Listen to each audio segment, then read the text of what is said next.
নমস্কার বন্ধুরা, আশা করি আপনারা সবাই খুব ভালো আছেন। কৃষ্ণার্জুন চ্যানেলের পক্ষ থেকে জানাই আপনাদের আন্তরিক স্বাগত। বন্ধুরা, লাল ফুল রেখে দিন ঘরের একটি নির্দিষ্ট জায়গায়। বাড়ির বাচ্চাদের পড়াশোনার কথা আর বলতে হবে না।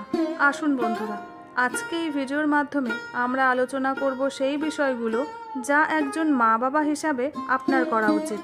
আজকাল প্রায় প্রতিটি বাড়িতেই একটি প্রধান চিন্তার কারণ হলো শিশুদের পড়াশোনায় অমনোযোগিতা। বেশিরভাগ বাচ্চাই আছে যারা এক জায়গায় স্থির হয়ে বসতে চায় না। মোবাইল বা টিভির প্রতি তার অদম্য আকর্ষণ। আবার অনেক বাচ্চা আছে যারা বুদ্ধিমান হওয়া সত্ত্বেও পড়া সহজে মনে রাখতে পারে না, পড়া মুখস্থ রাখতে পারে না, কোনো প্রশ্ন করলেই উত্তর দেয় মনে নেই।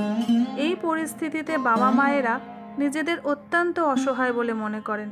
আসলে বন্ধুরা, এই সমস্যাগুলোর মূলে যেমন রয়েছে পারিবারিক পরিবেশ, তেমনি আবার অনেক সময় দেখা যায় বাড়ির বাস্তু দোষ, শিশুদের জন্মকালীন গ্রহের অবস্থান অথবা নেগেটিভ এনার্জি। তবে হতাশ হওয়ার কিছু নেই, কিছু সহজ প্রতিকারের উপায় রয়েছে যার ফলে এই সমস্যাগুলো অনেকটাই কাটিয়ে ফেলা যায়।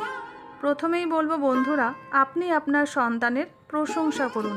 আপনার সন্তানের সামান্যতম ভালো কাজেরও প্রশংসা করুন। এতে আপনার বাচ্চার মনে ইতিবাচক প্রভাব ফেলবে এবং সে আরও ভালো কাজ করার জন্য উৎসাহিত হবে। এবার বলবো বন্ধুরা, কিছু সহজ প্রতিকারের উপায় যা আপনার সন্তানের পড়াশোনার ক্ষেত্রে ইতিবাচক প্রভাব আনবে।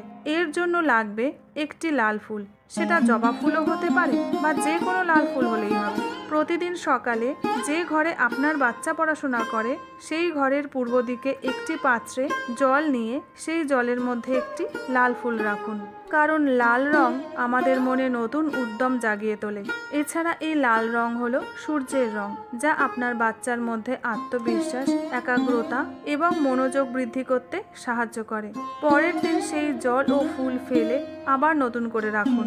আর বন্ধুরা, ফুল সমেত জলের পাত্রটি এমন জায়গায় রাখুন যেখানে সহজেই বাচ্চার নজর যায়। এরপর যে উপায়টি বলবো বন্ধুরা, আপনার সন্তানের প্রধান বইটির নিচে, অর্থাৎ যে বই ও সব থেকে বেশি ব্যবহার করে সেই বইটির মধ্যে একটি হলুদ রঙের পরিষ্কার কাগজ রেখে সেই কাগজের উপর লাল কালি দিয়ে শ্রী শব্দটি লিখুন। হলুদ রং জ্ঞান ও বুদ্ধির প্রতীক এবং শ্রী শব্দটি সৌভাগ্য ও সাফল্যের প্রতীক। আর এই কাজটি আপনি যে কোনো বুধবার দিন করুন। তবে বন্ধুরা, এই কাজগুলি আপনাকে অবশ্যই ভক্তি ও বিশ্বাস সহকারে করতে হবে। করেই দেখুন না বন্ধুরা, উপকার আপনারা অবশ্যই পাবেন। এছাড়া বন্ধুরা, শিশুর পড়ার ঘরে গাঢ় নীল বা কালো রং এড়িয়ে চলুন।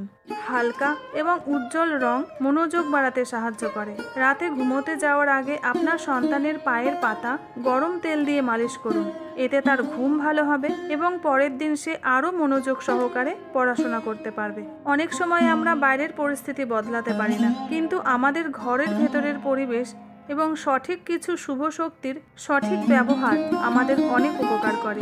এই সহজ প্রতিকারগুলো যদি আপনারা নিয়মিতভাবে পালন করেন তাহলে খুব তাড়াতাড়ি এর ইতিবাচক পরিবর্তন আপনারা লক্ষ্য করতে পারবেন। তাহলে বন্ধুরা, আশা করছি আজকের এই ভিডিওটি আপনাদের নিশ্চয়ই ভালো লেগেছে।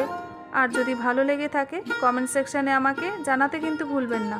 আর বন্ধুরা, ভিডিওটি ভালো লেগে থাকলে লাইক, শেয়ার, সাবস্ক্রাইবের অনুরোধ রইল।